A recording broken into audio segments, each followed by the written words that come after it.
Artoria Pendragon, the glorious king of knights, has many foes, the most deceptive being her own sister, Morgan Le Fay.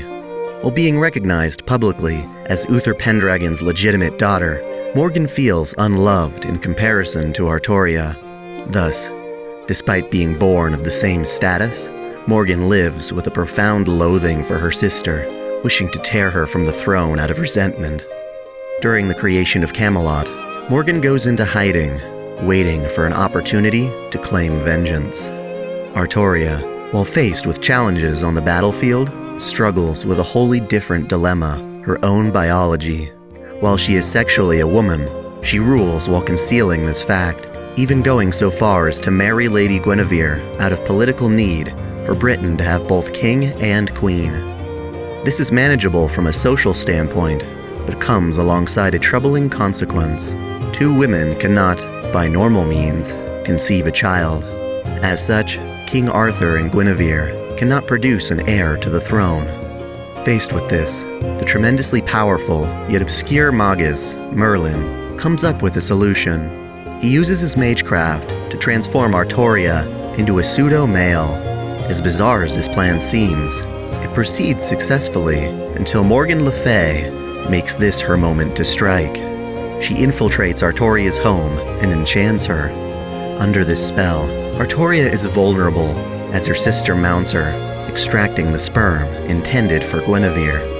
Morgan flees, cultivating the sperm within her own womb. Rather than directly murder Artoria, Morgan hopes to bring her down, to sabotage Artoria's reign by inciting rebellion. Toward this endeavor, Morgan gives birth to a child, Mordred, and plans to use her. Due to Merlin's magic and Morgan's enchantment, Mordred is born, not as a human, but rather a homunculus who grows rapidly, plagued with a much shorter lifespan. When Mordred is old enough, she is sent to Camelot by her mother's recommendation to join the Knights of the Round Table. She arrives, clad in spectacular armor, instructed by her mother to never remove her helmet. Despite her mysterious origin and general anonymity, Mordred is accepted into the Knights for her impressive swordsmanship and chivalrous demeanor. In acknowledgement, she is granted her sword, known as Clarendon, Radiant Sword of the King.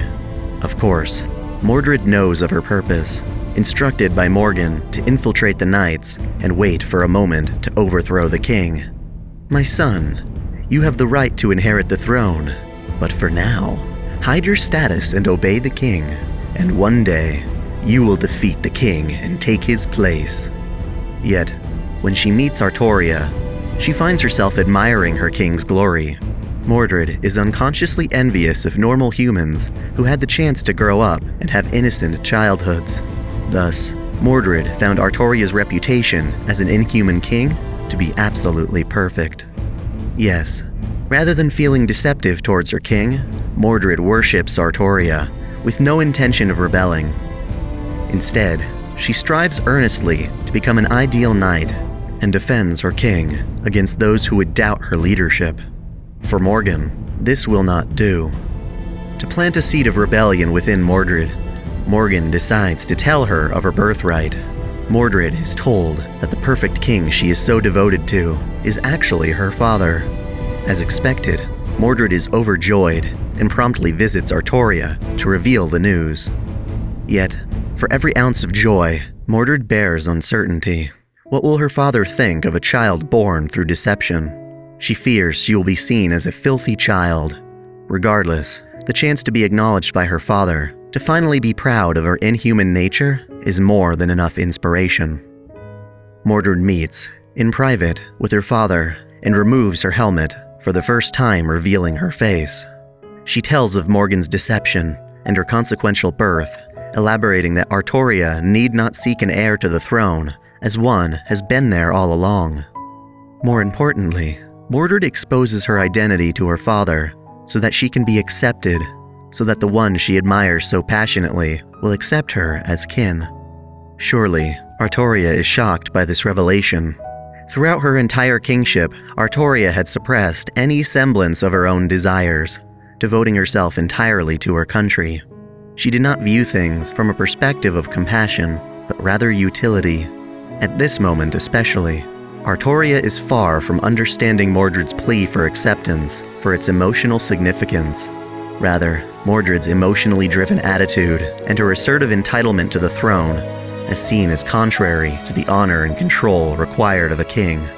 Through her intuition as leader, not her compassion as a father, Artoria makes her decision. I see. Even if you were born of my sister's plotting, you were certainly born from me. However, I will not recognize you as my son, nor will I give you the throne. The meaning behind this rejection is lost on Mordred. Instead of contemplating the responsibilities of a king, Mordred internally reasons that her rejection is due to Artoria's hatred for Morgan. As the child of such a witch, how could Mordred possibly be accepted? She believes that no matter how hard she tries, no matter how far she excels over others, she will never be accepted, all because of her mother. It makes sense. I finally understand why my title was the weakest. In that moment, all the admiration and worship Mordred has for her father inverts into rage and hatred. Artoria turns away, refusing to look upon Mordred in her anguish, and leaves the room as Mordred threatens violently to bring her ruin. In the following years, the distrust growing among Britain's people, and within the Round Table itself, continues to spread. Artoria's selflessness plagues her, with the one quality she lacks, an ability to understand human desire and nature. While she brings them victory and order, she does not serve as inspiration. She does not show them the path to happiness. Thus, unease grows throughout the kingdom, reaching its critical limit once Artoria departs for Rome on an expedition. In Artoria's absence, Mordred takes advantage of this tension to incite a rebellion, rallying those harboring discontent. When Artoria returns from her tiresome battles in Rome, she is met with opposition from Mordred's forces. From one conflict to the next, Artoria engages Mordred in the Battle of Camlann, a fierce struggle resulting in a hill of corpses and swords. Throughout the battle, Mordred carves her way through her enemies, seeking her father amidst the chaos. Once she finds the king, she finally takes the opportunity to voice her pent-up frustration and loathing. How do you like it? Your country is now finished. Face retribution for your refusal to relinquish the throne. Do you have such deep hatred of me? Because I'm a child of a witch? Mordred meets Artoria's charge and knocks away her father's sword. Never once have I harbored hatred toward you, Artoria admits while drawing her holy spear. Rongo Minyad. The reason I did not relinquish the throne to you was that you lacked the qualities required of a king. In a final exchange of attacks, Mordred is mortally wounded, impaled by the spear, but still manages to deal a fatal slash to Artoria. On the verge of death, Mordred reaches her blood-stained hands out to try and touch her king at least once. Unable to do so, she falls to the war-torn ground and dies, having effectively destroyed Artoria's kingdom. Mordred's legend is one of both honor and betrayal, talent and treachery, all of which get recorded into the Throne of Heroes. In the modern era, a talented magus, more specifically a necromancer, by the name of Kairi Shishigo, struggles to pass on his family's magic crest, having been struck with his family's curse of infertility. His family, eager to continue their lineage, pressures Kairi into adopting a daughter to whom he could transfer the crest. Tragically, when he tries, the ritual fails, and his adopted daughter dies in the process. In immense grief, Kairi accepts that he will be the last of the Shishigo bloodline, and abandons his studies at the clock tower to become a freelance bounty hunter. During his life of wandering, he fights his way through many battlegrounds, collecting magic crests and crafting resources from fallen mages. Despite abandoning his studies, Kairi Shishigo remains in contact with Roko Belphaban of the Mages Association to receive occasional jobs. He is eventually called in on behalf of the association in order to assist them, the Red Faction, in recovering the Greater Grail during the Great Holy Grail War. Shishigo accepts the job, taking with him a preserved baby Hydra as an added bonus. The catalyst he is given to summon his servant is amazingly a fragment of the actual round table. Thus, Shishigo summons none other than Mordred as his servant, Saber of Red. As one might expect, he is surprised to learn that Mordred, son of King Arthur, is actually a girl, but expressing this only incurs her wrath. Clearly, she is viciously defensive about her sex. Regardless, they take a liking to each other, as Shishigo already treats Mordred like the king she wishes to be, and accept each other's reasons for coveting the Grail. Shishigo, in addition to his job for the Mages Association, wishes to obtain the Grail in order to have a child, while Mordred seeks the Grail so that she may somehow become the one to pull Caliburn from its stone. Despite her hatred for others treating her like a woman, she goes out of her way to select casual wear that shows off her feminine form. It is not her femininity that upsets her so much as the implications it has on her right to the throne. In the modern era, she, like her father, enjoys eating without an actual need to. Having grown up with very unflavored food, it is a treat for her to experience actual cuisine. Furthermore, she especially likes junk food. While one might compare Artoria to a lion, Mordred is certainly more like a stubborn, playful cat. While technically a part of the Red faction for the Great Holy Grail War, Mordred and Shishigo decide to act independently.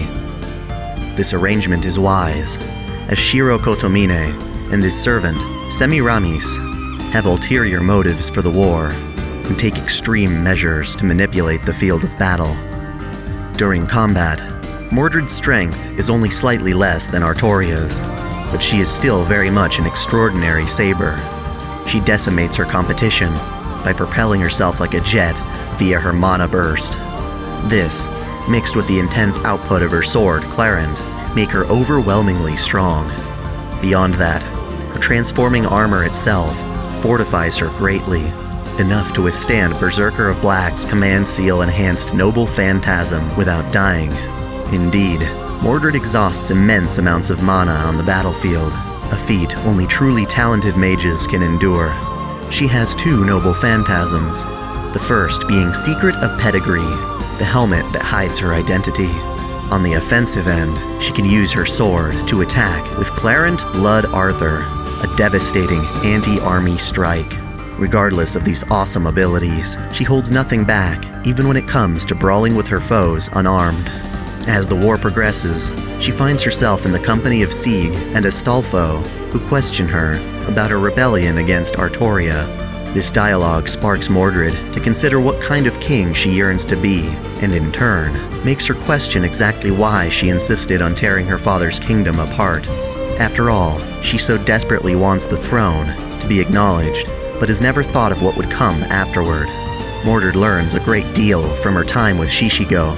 She is able to engage in pointless banter with him, something she has never done before while following in Artoria's footsteps. She finds great enjoyment in the things her father never pursued, things Artoria never allowed herself to care for. Mordred speculates that if she and Artoria could have had such aimless conversation, things might have gone differently between them. Something as simple as speech allows her to learn so much about her master. At first upset by the idea of parting with Shishigo, Mordred prepares herself for any possible outcome as they head into their final battle. Shishigo waits outside the throne room, where Semiramis, the Assassin of Red, awaits, while Mordred boldly enters the room to settle their score.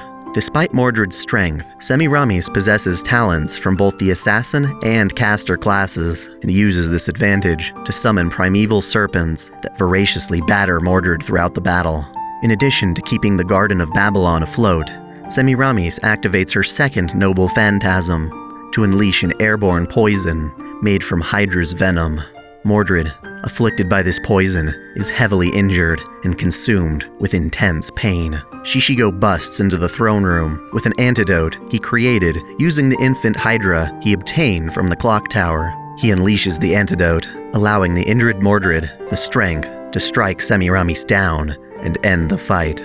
However, because of their injuries, both Mordred and her master find themselves on death's door. The two of them have a smoke before succumbing to their injuries and accepting death. One can only wonder what sort of relationship Mordred could have had with Artoria if the two of them learned to understand one another. It is a glorious image, lost to the causality of time. Thank you for watching this video. If you enjoyed it, then go check out some of my other lore videos. It's my goal to make one of these for virtually every servant in the Nasuverse, and I would appreciate your support through that journey. The best way would be to become a patron of the channel. We offer different reward tiers, ranging from early access to the chance to suggest your very own video. Oh, and don't forget to subscribe to OtakuDaiKun for more anime lists, reviews, discussions, lore videos, let's plays, and the holy waifu wars. Until next time, celebrate your fandom.